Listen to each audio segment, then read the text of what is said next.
Well, good morning. Welcome to the Science of Mind class here at CSLDallas. I'm Dr. Petra. We're delighted that you're joining us online, and you must be all online because we have a nice but small group right now in person, although we know people do wander in. So we're just happy that you're with us. Thanks to Karen for doing the class last week. And of course, she was giving our talk in our Celebration Sunday. We're so grateful that when she's in town, she's able to participate here at CSLDallas. So we're starting a new chapter. Yay! Applause, applause. The crowd goes wild. We're starting a new chapter. So as I just want to remind everybody, as we're making our way through the book, we're on page 81, starting the chapter on spirit, chapter 3. And so remember that this book is set up in basically three primary sections. And so the first section that we're going through right now is the theory, the philosophy of the science of mind. Comes out of New Thought, comes out of the teachings of Jesus, the teachings of Hinduism, the mystical strain of all great spiritual traditions, as well as the sort of alternative strain of Western philosophy. And so bringing that all together, we have a philosophy, an understanding of the nature of reality, how it works, how we think it unfolds, and what place we have in it. So the first section is all about the philosophy. And you know, it's a little heady, but if we don't understand what we're doing, we can only do it by blind faith. And Science of Mind believes that if you understand, you can practice it more diligently and you are less likely to doubt your own applications. The middle section is all about application. The third section is all about what we take from the Gospels and the teachings of Jesus, because we are in a Judeo-Christian culture, or at least it was written in a Judeo-Christian culture. We have a much more pluralistic culture today. And then we have meditations and healing prayers at the back, and of course a glossary. So remember that this is intended to be a philosophical discussion and to try to have some sense of the nature of reality. And so we, as a New Thought and metaphysicians, we look at the physical world and we explore it to allow it to reveal to us something about the nature of the reality that created the physical world. And how does this all work, right? And this is the science part of the science of mind, which then resonates with the mystical part of the spiritual traditions that gives us an inkling or an invitation into a way of looking at reality. So spirit. So we're starting in chapter 3, spirit. Okay, one of the things that you're going to discover as you read these 3 chapters, spirit, soul, and body, is that it is almost impossible to talk about one aspect without mentioning the other aspects. Why? Why would that be? This is not a rhetorical question. What do you think? Connected? Well, it's all one. It's all, not just all connected, it's actually all one. Right, so it's really like just take for example, a tree. You can talk about the leaf, the branch, the sap, the trunk, the roots, but you're going to talk about each one of them in relation to the tree as a whole.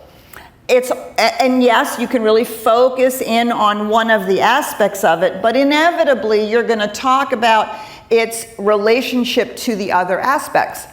The whole thing is a tree.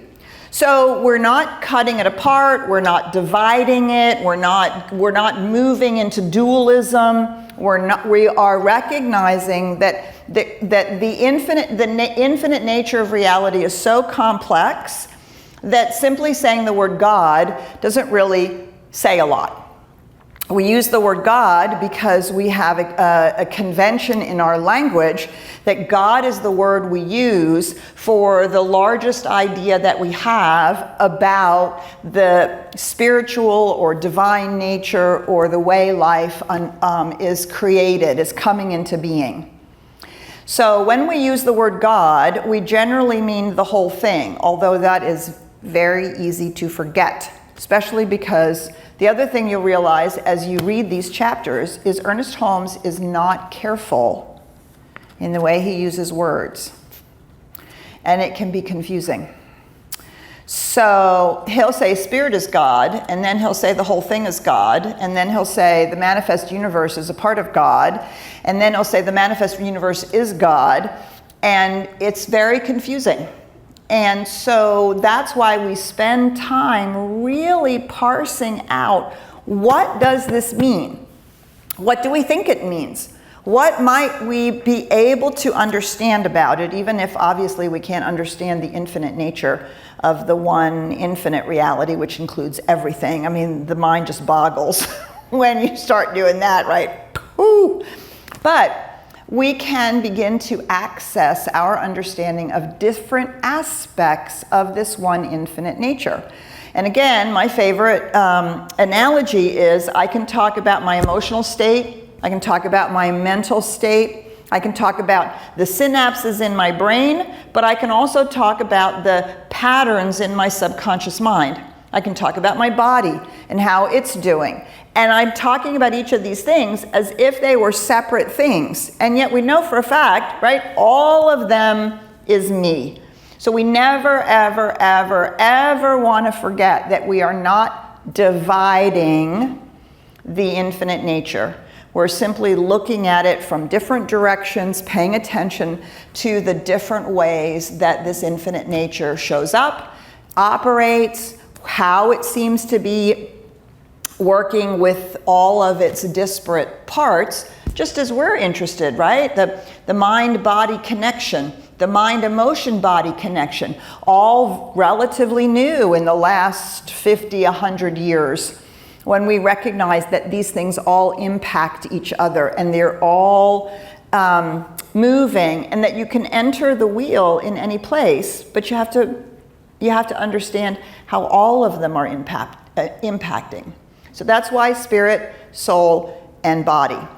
And again, we're talking about a very complex, infinite reality. So the other thing you'll notice is that Ernest Holmes uses a lot of words to describe a particular aspect of the one. A lot of words. And sometimes we wonder, like, why is he saying all these words? Because again, even the aspect of spirit has a lot of complexity to it. Just as if we talk about our emotional state, we can talk about the emotions that we have stored in our bodies. We can talk about the emotions that we carry around based on the patterns of thinking. We can talk about the emotions as sensations in our body, right? There's a lot of different ways that we can talk about it. And then we can engage with our emotions. We can go to therapy. We can do spiritual work. We can take drugs. We can talk to our friend. We can do physical activity, all of which, right, work with our emotions. And so we don't want to be surprised that it's complex. We don't want to go, oh, I can't understand it, or why is it so, why are there so many words? Well, because there's a lot going on. So there are all my caveats for reading the next 3 chapters, or all my help for reading the next 3 chapters, spirit, soul, and body. Okay, so we're going to start here on page 81. The definition of spirit is life or intelligence conceived of entirely apart from physical embodiment. It is vital essence, force, energy as distinct from matter. Can we even conceive of that? Well, in quantum physics today, we have the quantum field that then particularizes. And when it's not particularized, it doesn't appear to be fully tangible. Might be a wave, maybe something that can be perceived. But we can see this dual experience of the non-physical. We can ask ourselves, where do the laws of nature live? Well, they don't live in a physical location. So we recognize that there is something larger, and we might ask ourselves, well, how do we know that something is alive? What is life itself? And when something dies, what is gone? Well, it appears to be something intangible. Something that's intangible is no longer there, this thing which we call life. So when we're talking about spirit, we're not talking about anything physical. So that's the very first thing we want to understand. Life or intelligence conceived of entirely apart from physical embodiment. It is the vital essence, the force, the energy as distinct from matter. So we have what in Star Wars, we have the force, and in the Matrix, obviously we have the Matrix, although of course that's humanly constructed or machinely constructed, but still the idea that there's something running in the background, so to speak. So we want to, I know that he uses this word that just really annoys me in the next sentence. Probably the definition of God as spirit is more easily understood, more readily accepted than any other term used in describing deity. The problem is that we don't actually have a deity. Spirit is not a deity. It's not a super being. It's not a shape or definition. It's not a deity like any other deity in any other spiritual tradition. So the way that we might get a hold of this is very simply like the idea that from the Jewish tradition that you can't say the name of God because it is not formed. A deity requires form. You have to be able to say, that's Vishnu, that's not. That's Allah, that's not. That's Jesus, that's not. Right? So that means a deity actually has a boundary of some sort. And if we dive in a little deeper, especially if we go to what we have been taught as polytheistic religions, if you go to Hinduism, for instance, or you go to the old Roman gods, and in every case, there's a recognition that there is underneath, behind all of those, there is what is called the unknown God, or the God without a name, or the unnamed, right? And the recognition is that all of the gods are simply trying to get a hold of different aspects of this one infinite something. In the West, we have had a tendency to make it into a single thing, which is true, except that we've preserved the idea of a deity. So this is one of the many things that I disagree with about Ernest Holmes, and good enough, he's not a guru, nor is it divinely inspired work. I mean, it's divinely inspired, but it wasn't written by God, and so only God as Ernest Holmes, and so we get to we get to push on it a little bit. We get to decide what we think it means. And I don't like to use the word deity. Truthfully, I don't like to use the word God either, because it has way too much baggage. And for most of us, we instantly see in our mind's eye or feel or sense a being. And spirit, life or intelligence conceived entirely apart from physical embodiment means there's no form. It is essence, force, energy distinct from matter, which means there's no form, because form is one of the attributes of matter. So the nature of being is this unity with three distinct attributes: spirit, soul, and body. Spirit is the active, self-conscious principle, first cause, or God, except that God means something bigger, so we're going to strike the or God. The absolute essence of all that is. It is the great and universal I am. Spirit is conscious mind and is the power which knows itself. It is conscious being. That's a lot of words to describe something, right? Self-propelling, absolute, self-existence, has all life within itself, is the word, volition, choice, will, free, because there's nothing outside of itself and nothing different from itself. All of those words make sense when you get to that last sentence. There's nothing outside of itself and nothing distinct from itself, because there's no place where life is not present. No place where intelligence is not present. Today, we might not use the word intelligence. We might actually more properly use the word consciousness. Today, consciousness is the word we tend to use to encompass all of these words. Consciousness just wasn't a word that was being used at that time, and Ernest Holmes was relying on a lot of religious words that were still very much being used to help sort of try to describe this.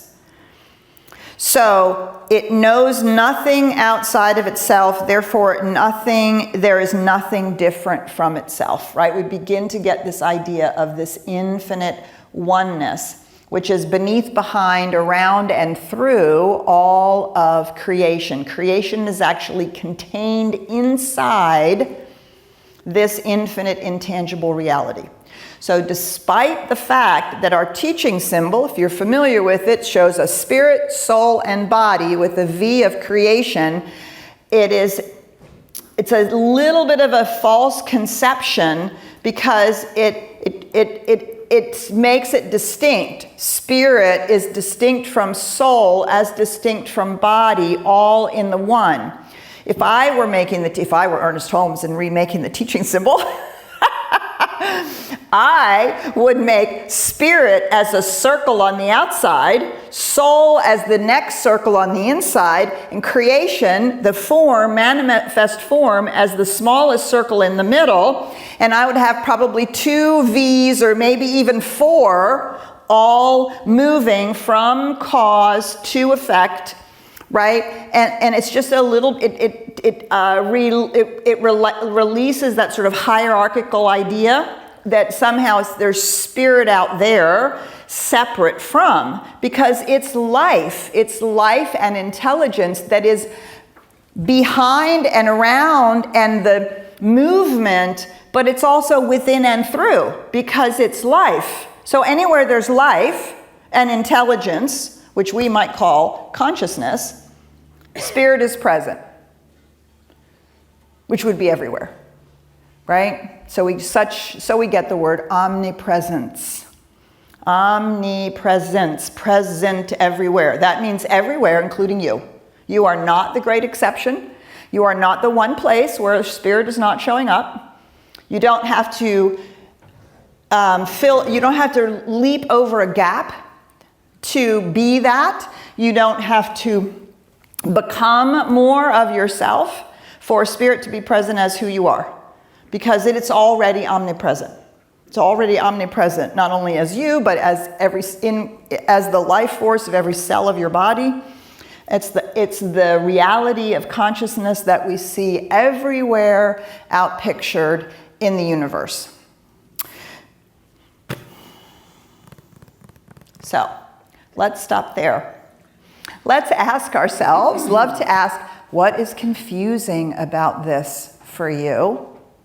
Or what is most illuminating about this for you? So those are our 2 questions for this morning. We're going to say good morning to Richard and to Ryan, and to see how we're doing out there as well online. Well, good morning to you too, Dr. Petra. And yes, we always love to say good morning to Richard as well. I know. Yes. He deserves all the good mornings in the world. And good morning to all the folks who are joining us live via Zoom and all across the globe on Facebook Live. We'd love to see you here as well with us. And as Petra had mentioned, this is an engaging conversation, so we'd love to hear from you. And for the folks here in the room, all you need to do is just simply raise your hand. And Patrick, are you volunteering today? Yes, the rock star Patrick. Wait, I don't have one of those names. I'm waiting for you to make one. I want to see. You may be careful. You be careful. Can we give Petra? No. Never mind. Carry on. We kind of almost went on a different tangent with today's conversation. But no, the rock star Patrick will help by bringing you a microphone. And we also encourage volunteerism here at CSLDallas, so feel free to pass the mic to a friend. And for those who are joining us on Zoom, hit the raise your hand icon. We'd love to hear from you as well, and that way I can call you into the room. Or you can always feel free to put your chat or your question or comment in your chat and your question. Yeah, it always gets me so confused. So pitch your question or comment inside of the chat, and I can bring that into the room as well. And the same goes true for those who are joining us on Facebook.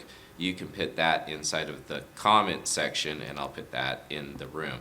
And I like to remind folks that the questions and comments that come in through the chat, I leave anonymous, so that way we can continue to have a safe container for spiritual growth. So I'm just going to poll the audience here in the room. Does anybody have a comment or like to answer the question? Right over here. Looks like we do have somebody. Yeah. So, and for those online, feel free to hit the raise your hand. We'd love to hear from you as well too. What came up for you? Or maybe you have an example of this as well. I'm Jerry, and Hi, Jerry. hello. I mostly, through habit or whatever, associate with being the body, and so what today's class means to me is it's just a reminder and an encouragement that when I have goals and whatnot, I don't have to try to say, okay, I got to please the spirit and go through the hierarchy, but that we're all one. It's helping me raise confidence by viewing myself as all one instead of through the hierarchy. Beautiful. That's awesome, Jerry. That is a fabulous way to begin taking this up, right? And you're not alone in associating yourself with your body, right? Because that's our biology does that. Or that's from our biology, and then it's from the reptilian brain that says, oh, I have to protect my biology. I have to make sure that I'm safe, right? And so until self-awareness evolved in the human being, we were just as much involved in the physical world and keeping ourselves safe. And so part of what spiritual teachings do, and part of our spiritual work, is that we begin to realize, wait, there actually is something more going on. And we can tap into that reality, we can experience ourselves as one with that reality, and that changes everything. Changes everything. Yes, beautiful. Thank you so much, Jerry. All right, I saw that, Ryan, you have a hand up out there. Yes, Marjorie, would you like to go ahead and unmute yourself and join us? Good morning, Marjorie. Hey, good morning. Can you hear me? Yes, we can. Okay. Yes, I think, this concept was explained to me many years ago when I first started studying science of mind in Fort Lauderdale with Dr. Bill Tolliver, and then later Dr. Arlene Bump, and then Dr. Jim Lockhart. A fabulous lineage. Yes, fabulous teachers. And they use the word panentheism. Yes. And yes, and so to me, that means that not only is God in everything, but God is also above, beyond, and below everything. So it's that both and concept that comes into play there. And that really helps me. And I think, also I think that not only is science of mind and new thought based on those principles, but then it goes back to the ancient world, ancient Egypt, and even things like the occult, is based on those same principles. And so it's really helpful to me to think of it in those terms. Marjorie, I'm so glad that you joined us today and that you used that term. I love that you brought it into the room. So we'll expand on that just a minute because it is critical to understand. One of the criticisms leveled at New Thought or Science of Mind is that we're pantheistic. Pantheistic is a way of understanding a spirituality that says, well, we believe in the spirit, nature spirits, like the water has a spirit and the trees have a spirit and the mountain has a spirit, which is very common at a beginning of spirituality in a lot of indigenous traditions. Not sure that they weren't pantheistic either, because there seems to have been a much larger understanding. But from a Judeo-Christian point of view, it looked very different. And so it was called pantheism, which basically means that that life, spirit, is synonymous with the created universe. So there's nothing outside of the created universe. And this is actually fundamentally not true about the science of mind. It's not true about the mystical understandings. And Marjorie, as you said, it's not true in these ancient traditions. They just use different languages or different ways of thinking about it. And so the term was coined. There's a number of different people that it is credited to: Teilhard de Chardin, Matthew Fox, probably even older than that, who knows. But it's pantheism, and the N, pantheism means within, God within. Pan-en, the E-N, adding it is God, theism. Pan-in, N, out. God in and outside of creation. And so that is precisely what this is getting to, and why I would love to reshape our teaching symbol. Because if it were a circle and spirit were the whole backdrop, the inside of the whole circle, and then on top of that, a smaller circle, the law, and then on top of that, a smaller circle, creation, we would start getting maybe a little closer to this deep understanding of panentheism. Again, omnipresence within all of creation, but also that impulse of life itself to become creation. Well, the thought process is, since this is a philosophy, we get to do thought experiments. The thought process is, if it is a movement in consciousness that is moving into creation, it has to be not in creation. Does that make sense? Right? Now, you can't say it has to come from somewhere, because there's no where there, right? There's no where. Where only happens in creation. Space-time continuum only has a where. But outside of the where of the space-time continuum, something, that intangible force, impulse, life and intelligence, volition, is moving, and then moving into creation. So I love that you brought that word forward. Thank you so much, Marjorie. It's a brilliant way of helping us understand what we're trying to get a hold of with this word spirit. Ryan, any other comments out there before we carry on? Oh, we have a comment back here too. Yes, so we'll go here into the room. Right here. Thanks, Patrick. Good morning, it's Nicole. How are you? Good morning, Nicole. So this came up in a online discussion forum where people were using different words for this thing, the thing itself. And the actual topic wasn't even getting discussed because people were so caught up in arguing over what to call it. I get so tired of it. Right. Call it what you want. It is, if you understand what it is, I don't care what you call it. Yes. But how do we enter into a productive discussion about the thing itself without getting so tied up on people calling it what we want them to call it, and stop and just, how do we establish from the start, like, okay, do we get it in the same way? Are we talking about the same thing? We are. Okay, cool, great. Call it what you want. Yeah, I mean, I think that's a great way of doing it, Nicole, right? To ask a question. Let's get away from the name and start describing what we're talking about. And so, which is one of the reasons why in the first 4 introductory chapters of The Science of Mind, Ernest Holmes sort of throws up his hands and he says, the thing itself, because of exactly that. Because the words have connotation, they have cultural images around them, they just have like, I have no idea what that word means. And so that's why there's a lot of description in here. So practically, to answer your question, Nicole,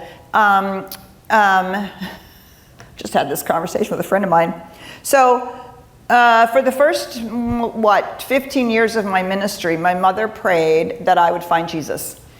and cried that I would not be in heaven when she died, and was bitterly concerned about that. And it took me a long time to realize that she was really just praying for my highest and best good, and so I stopped resisting that. But I also realized that I just needed to start openly speaking about my own spirituality. Not, I believe this, why don't you? But just things like, wow, you know, this morning in my spiritual practice, I really listened to Spirit. I really listened to what was coming up for me about this situation. Or, you know, I really took it into prayer. I used the word prayer because my mother understood that word, even though I prefer the word spiritual mind treatment.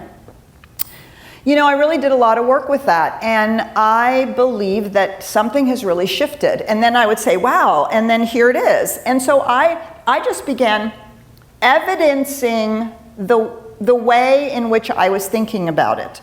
And that really helped my mother see, oh, yeah, we're sort of talking about the same kinds of things. So she agreed not to, we never actually had this conversation. But I realized that in her own mind, she agreed that she would stop using the word Jesus, and I would stop using like really science and mind jargon, and we would find that place where we could talk about our own spirituality and our spiritual practices and the way that we were using them. And then we were able to find that common ground. Unless somebody is truly interested in understanding, I don't find the conversation about what we're calling it, like a debate about what we're calling it, I don't find that useful.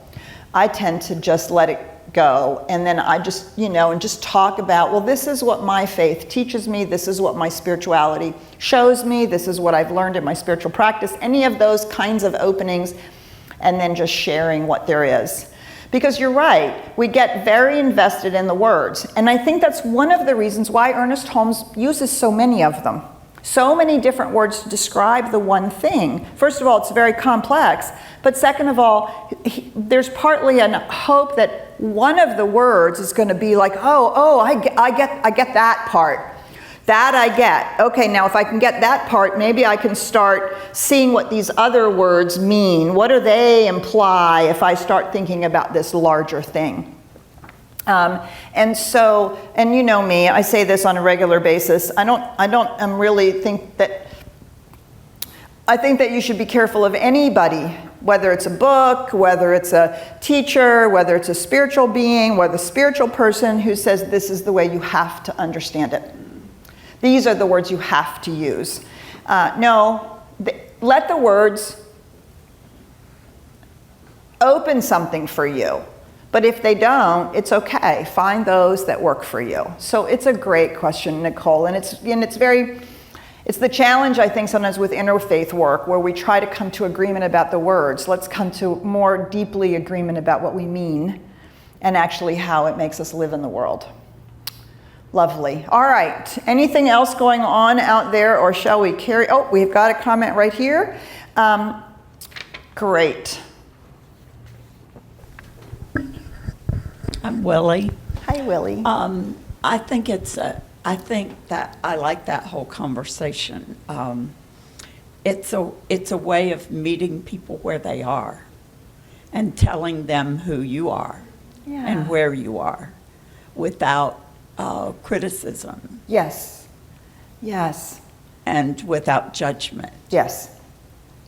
Just like weave it in there. Yes, exactly. As if it were a natural conversation. Exactly. Just a natural part of your conversation. Yes. Other people it's a natural part of their conversation. My mother talked about Jesus, and she talked about heaven, and she talked about him, and her spirituality worked for her. Please don't get me wrong. It absolutely worked for her. It was lovely and beautiful.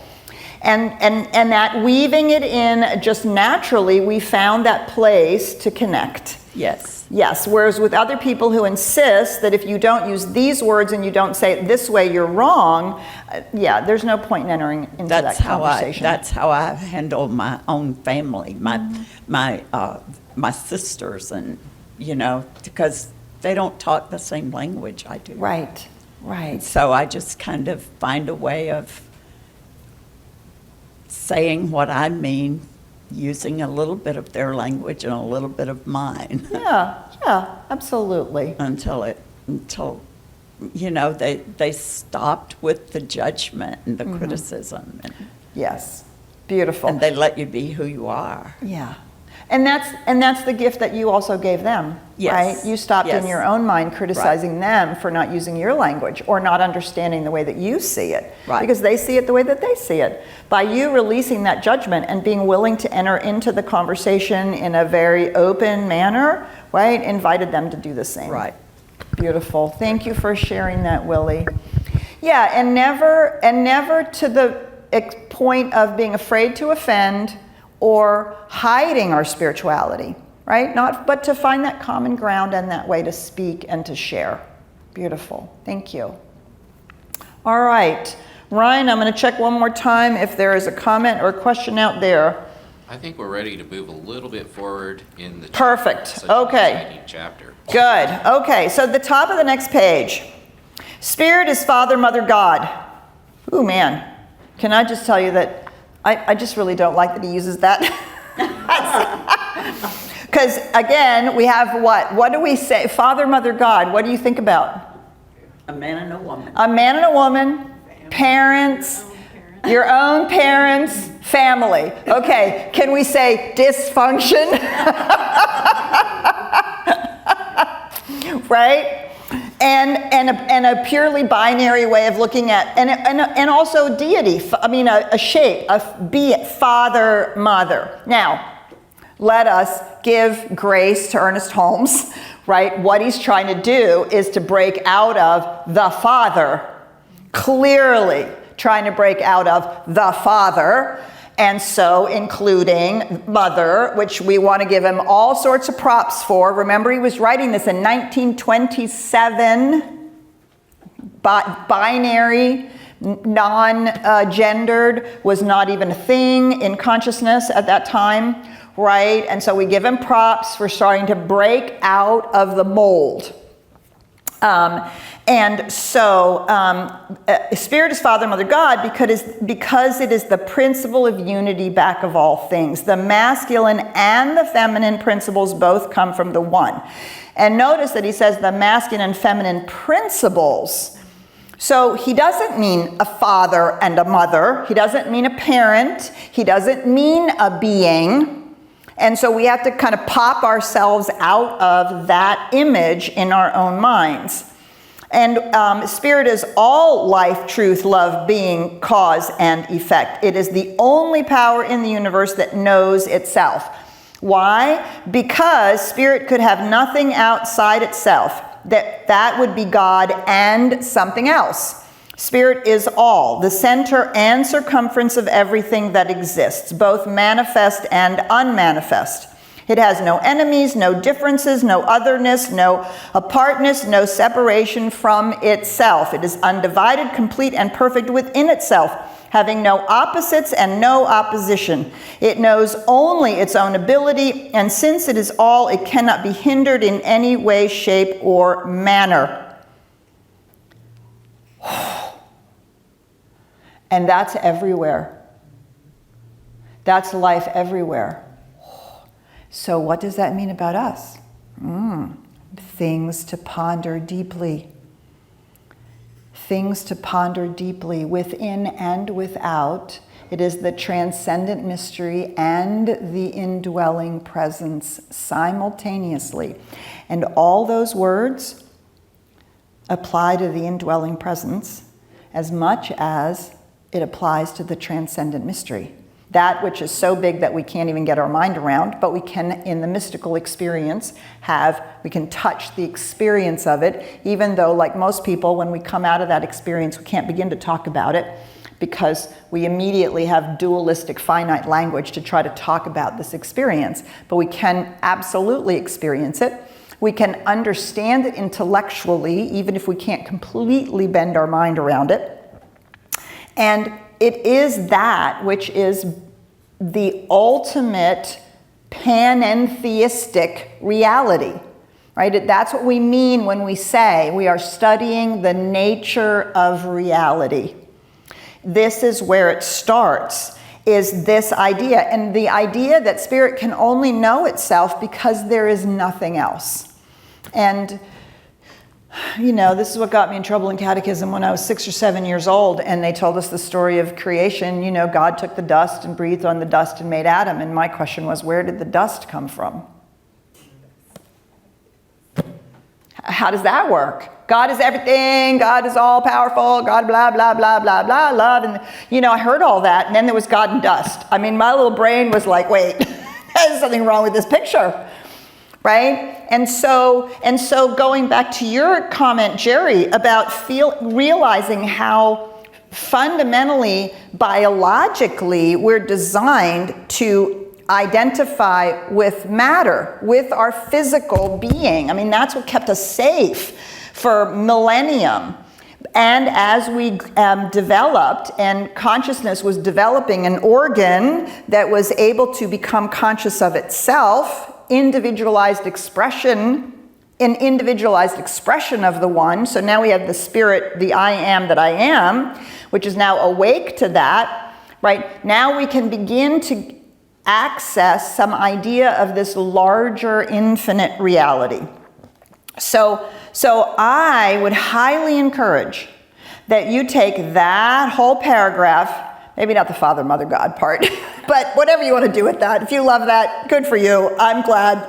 It's really, as long as you know what you're doing, as long as you know what you're doing with your words, take that paragraph and take that paragraph every day into your spiritual practice. Every day this week, take that paragraph into your spiritual practice and let the words work you. Let them work your consciousness. Let them open your sense. Let them shape a whole new experience of that larger reality. And just invite it, right? This is the Western version of meditation. It's called contemplation. It's the one that Ernest Holmes uses the most. Take a passage, take an idea, take a concept, and contemplate on it. What that means is let it reveal itself to you instead of you trying to figure out what it means. Let it reveal itself to you. So just keep being with this paragraph, and then sit in the silence, and then ask yourself maybe a question, well, what does that word mean?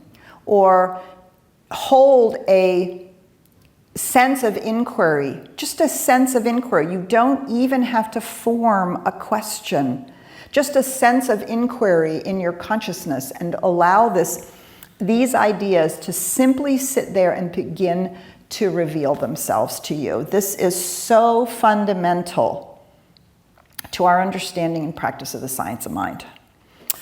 All right, and he does say, it is impossible for the finite mind to comprehend such a complex life and power. In moments of real inspiration, we realize to a degree that God is all, that which is within itself, all that really is. The life is in everything, and the love through everything, the one presence and the one infinite person whom we call God or Spirit. Within this one all live. Right? So we know that we're never going to grasp the whole thing because we are individualized expressions and we are embodied in a finite experience of the space-time continuum. But we can contemplate it and we can start to experience it in our own mystical moments of connection. So that is your homework. Take that paragraph into your spiritual contemplation, and we will carry on with the next section next week. Have a beautiful day. We'll see you in our celebration here in 30 minutes, or we'll see you next week. We're so grateful you joined us. Bye for now.